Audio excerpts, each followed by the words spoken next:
Big thing here, obviously, through this time, wildfires and thunderstorms. And we have a lot of new burn scars from last year's fire. So I wanted to explain why we always talk about burn scar flooding, why we care so much.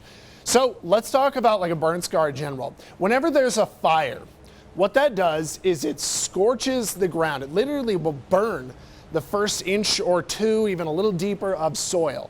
Underneath it, that subsurface soil can't absorb water because that burned surface turns hydrophobic. It will not let water soak on through. And so the water in heavy rain events can actually kind of push up against that burned and charred soil, and that can run away.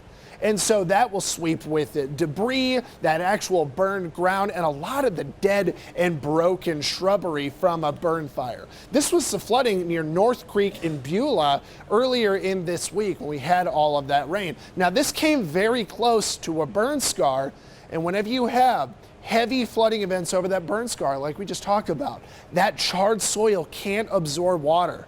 And so if you get heavy enough rain, it can just sit on the surface and run stuff off. Now, here are two of the four main burn scars in our area. This one's over by Salida, the Decker Fire, and this one is near Cotopaxi, the Hayden Pass. The Hayden Pass at this point is starting to see a little bit of regrowth, but the Decker burn scar, we either need 3/4 of an inch rain per hour or just 3/4 of an inch storm total before we start to worry about flooding.